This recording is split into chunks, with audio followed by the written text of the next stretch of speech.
The Great Controversy, Chapter 41. Desolation of the earth. Her sins have reached unto heaven, and God hath remembered her iniquities.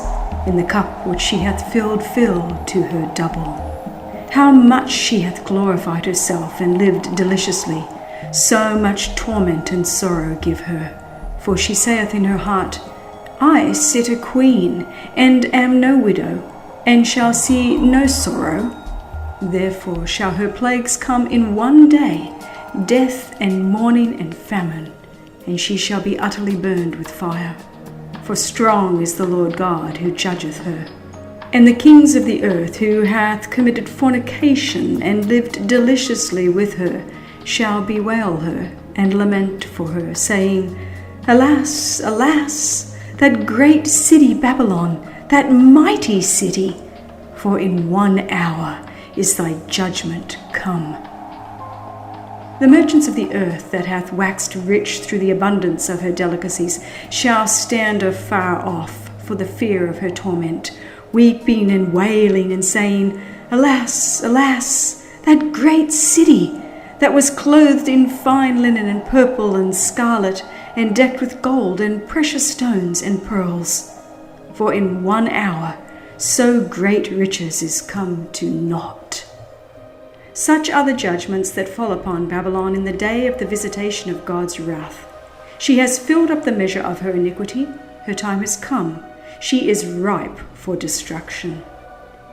When the voice of God turns the captivity of his people, there is a terrible awakening of those who have lost all in the great conflict of life.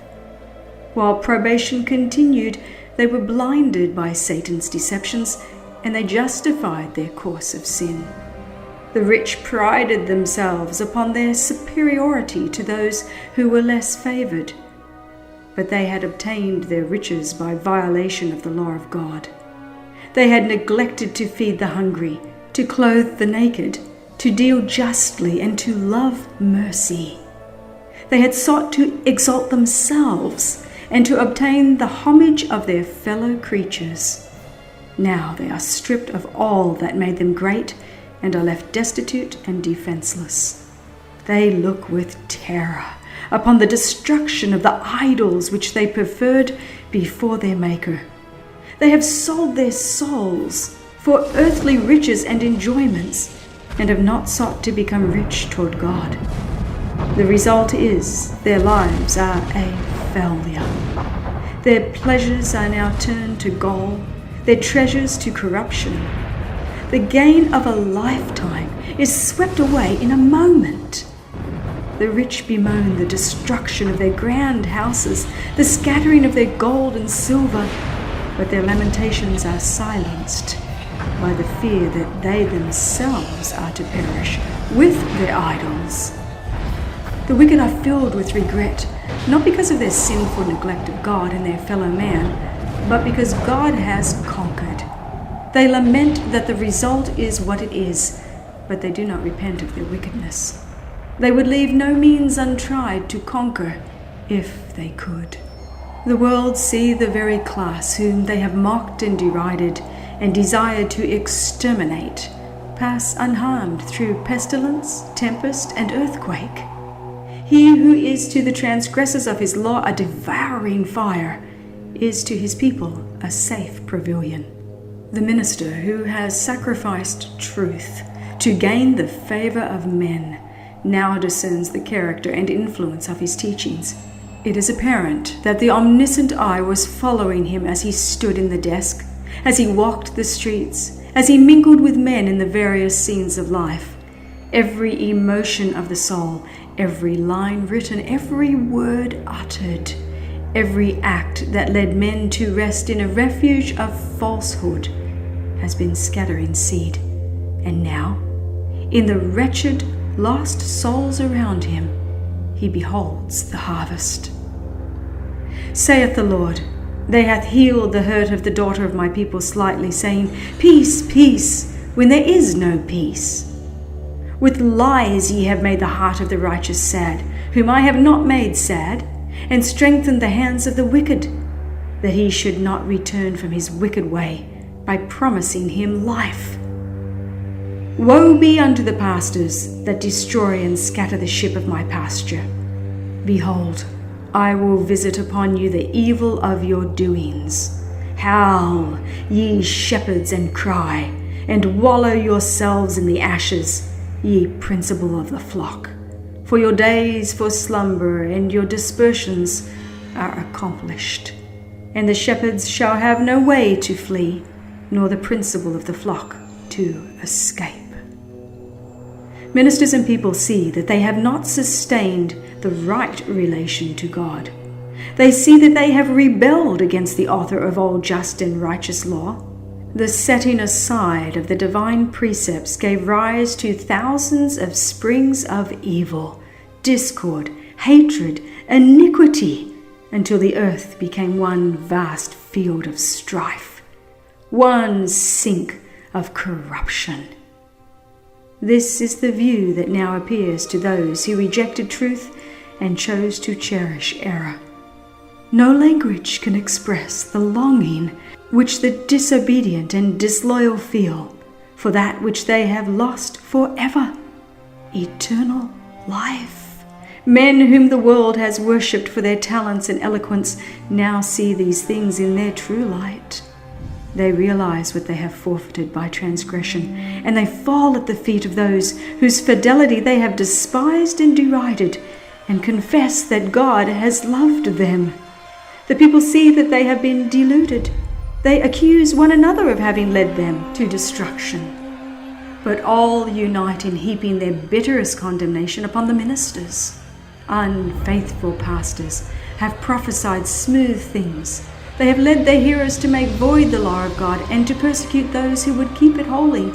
Now, in their despair, these teachers confess before the world their work of deception.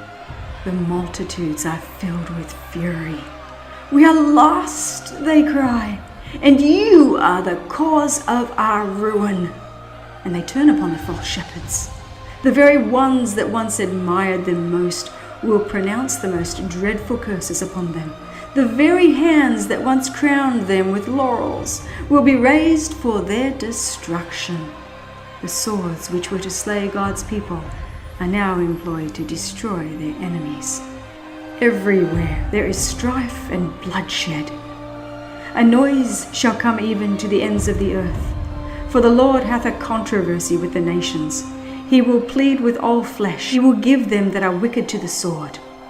For 6,000 years the great controversy has been in progress. The Son of God and his heavenly messengers have been in conflict with the power of the evil one, to warn, enlighten, and save the children of men. Now all have made their decisions. The wicked have fully united with Satan in his warfare against God. The time has come for God to vindicate the authority of his downtrodden law.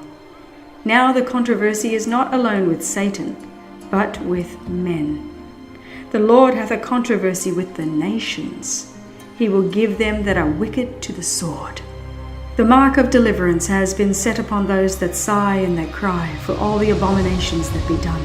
Now the angel of death goes forth, represented in Ezekiel's vision by the men with the slaughtering weapons, to whom the command is given, slay utterly old and young, both maids and little children and women. But come not near any man upon whom is the mark, and begin at my sanctuary. They begin at the ancient men which were before the house. The work of destruction begins among those who have professed to be the spiritual guardians of the people. The false watchmen are the first to fall. There are none to pity or to spare. Men, women, maidens, and little children perish together. The Lord cometh out of his place to punish the inhabitants of the earth for their iniquity. The earth also shall disclose her blood, and shall no more cover her slain. And this shall be the plague wherewith the Lord will smite all the people that have fought against Jerusalem. Their flesh shall consume away while they stand upon their feet, and their eyes shall consume away in their holes, and their tongue shall consume away in their mouth. And it shall come to pass in that day, that a great tumult from the Lord shall be among them. And they shall lay hold every one on the hand of his neighbor, and his hand shall rise up against the hand of his neighbor. In the mad strife of their own fierce passions, and by the awful outpouring of God's unmingled wrath, fall the wicked inhabitants of the earth, priests, rulers, and people, rich and poor, high and low. And the slain of the Lord shall be at that day from one end of the earth even unto the other of the earth. They shall not be lamented, neither gathered nor buried. At the coming of Christ, the wicked are blotted from the face of the whole earth, consumed with the spirit of his mouth, and destroyed with the brightness of his glory. Christ takes his people to the city of God, and the earth is emptied of its inhabitants. Behold, the Lord maketh the earth empty, and maketh it waste, and turneth it upside down, and scattereth abroad the inhabitants thereof. The land shall be utterly emptied and utterly spoiled, for the Lord hath spoken this word. Because they have transgressed the laws, changed the ordinance, broken the everlasting covenant, therefore hath the curse devoured the earth, and they that dwell therein are desolate. Therefore the inhabitants of the earth are burned. The whole earth appears like a desolate wilderness, the ruins of cities and villages destroyed by the earthquake, uprooted trees, ragged rocks, thrown out by the sea or torn out of the earth itself, are scattered over its surface, while vast caverns mark the spot where the mountains have been rent from their foundations. Now the event takes place foreshadowed in the last solemn service of the Day of Atonement, when the ministration in the Holy of Holies had been completed, and the sins of Israel had been removed from the sanctuary by virtue of the blood of the sin offering. Then the scapegoat was presented alive before the Lord, and in the presence of the congregation the high priest confessed over him all the iniquities of the children of Israel, and all their transgressions in all their sins, putting them upon the head of the goat. In like manner, when the work of atonement in the heavenly sanctuary has been completed, then in the presence of God and heavenly angels and the hosts of the redeemed, the sins of God's people will be placed upon Satan. He will be declared guilty of all the evil which he has caused them to commit. And as the scapegoat was sent away into the land not inhabited, so Satan will be banished to the desolate earth, an uninhabited and dreary wilderness. The Revelator foretells the banishment of Satan and the condition of chaos and desolation to which the earth is to be reduced, and he declares that this condition will exist for 1,000 years. After presenting the scenes of the Lord's second coming and the destruction of the wicked, the prophecy continues. I saw an angel come down from heaven, having the key of the bottomless pit, and a great chain in his hand. And he laid hold on the dragon, that old serpent which is the devil and Satan, and bound him 1,000 years, and cast him into the bottomless pit, and shut him up, and set a seal upon him, that he should deceive the nations no more, till the 1,000 years should be fulfilled, and after that he must be loosed a little season. That the expression bottomless pit represents the earth in a state of confusion and darkness is evident from other scriptures. Concerning the condition of the earth, in the beginning, the Bible record says that it was without form and void, and darkness was upon the face of the deep. Prophecy teaches that it will be brought back, partially at least, to this condition. Looking forward to the great day of God, the prophet Jeremiah declares, I beheld the earth, and lo, it was without form and void, and the heavens, and they had no light. I beheld the mountains, and lo, they trembled, and all the hills moved lightly. I beheld, and lo, there was no man, and all the birds of the heavens were fled. I beheld, and lo, the fruitful place was a wilderness, and all the cities thereof were broken down. Here is to be the home of Satan with his evil angels for 1,000 years, limited to the earth. He will not have access to other worlds to tempt and annoy those who have never fallen. It is in this sense that he is bound. There are none remaining upon whom he can exercise his power. He is wholly cut off from the work of deception and ruin which for so many centuries has been his sole delight. The prophet Isaiah, looking forward to the time of Satan's overthrow, exclaims, "How art thou fallen from heaven, O Lucifer, son of the morning? How art thou cut down to the ground, which did weaken the nations? Thou hast said in thine heart, I will ascend unto heaven. I will exalt my throne above the stars of God. I will be like the Most High. Yet thou shalt be brought down to hell, to the sides of the pit. They that see thee shall narrowly look upon thee, and consider thee, saying, Is this the man that made the earth to tremble? That did shake kingdoms, and made the world as a wilderness, and destroyed the cities thereof, that openeth not the house of his prisoners? For 6,000 years Satan's work of rebellion has made the earth to tremble. He has made the world as a wilderness, and destroyed the cities thereof.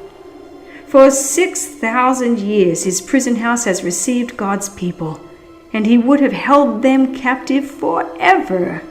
But Christ has broken his bands and set the prisoners free. Even the wicked are now placed beyond the power of Satan, and alone with his evil angels he remains to realize the effect of the curse which sin has brought. The kings of the nations, even all of them, lie in glory, every one in his own house, the grave. But thou art cast out of thy grave like an abominable branch. Thou shalt not be joined with them in burial, because thou hast destroyed thy land and slain thy people. For 1,000 years Satan will wander to and fro in the desolate earth to behold the result of his rebellion against the law of God. During this time his sufferings are intense. Since his fall, his life of unceasing activity has banished reflection, but he is now deprived of his power and left to contemplate the part which he has acted since first he rebelled against the government of heaven, and to look forward with trembling and terror to the dreadful future when he must suffer for all the evil that he has done and be punished for the sins that he has caused to be committed. To God's people, the captivity of Satan will bring gladness and rejoicing. Said the prophet, It shall come to pass in the day that Jehovah shall give thee rest from thy sorrow, and from thy trouble, and from the hard service wherein thou wast made to serve, that thou shalt take up this parable against the king of Babylon, here representing Satan, and say, How hath the oppressor ceased? Jehovah hath broken the staff of the wicked, the scepter of the rulers that smote the peoples in wrath with a continual stroke, that ruled the nations in anger with a persecution that none restrained. During the 1,000 years between the first and the second resurrection, the judgment of the wicked takes place. The Apostle Paul points to the judgment as an event that follows the second advent. Judge nothing before the time until the Lord come, who both will bring to light the hidden things of darkness and will make manifest the counsels of the heart. Daniel declares that when the Ancient of Days came, judgment was given to the saints of the Most High. At this time the righteous reign as kings and priests unto God. John in the Revelation says, I saw thrones, and they that sat upon them, and judgment was given unto them. They shall be priests of God and of Christ, and shall reign with him 1,000 years. It is at this time that, as foretold by Paul, the saints shall judge the world. In union with Christ they judge the wicked, comparing their acts with the statute book, the Bible, and deciding every case according to the deeds done in the body. Then the portion which the wicked must suffer is meted out according to their works, and it is recorded against their names in the book of death. Satan also and evil angels are judged by Christ and his people. Says Paul, "Know ye not that we shall judge angels?" And Jude declares that the angels which kept not their first estate, but left their own habitation, he hath reserved in everlasting chains under darkness unto the judgment of the great day. At the close of the 1,000 years, the second resurrection will take place. Then the wicked will be raised from the dead and appear before God for the execution of the judgment written. Thus the Revelator, after describing the resurrection of the righteous, says, "The rest of the dead live not again until the 1,000 years were finished." And Isaiah declares concerning the wicked, "They shall be gathered together as prisoners are gathered in the pit, and shall be shut up in the prison, and after many days shall they be visited."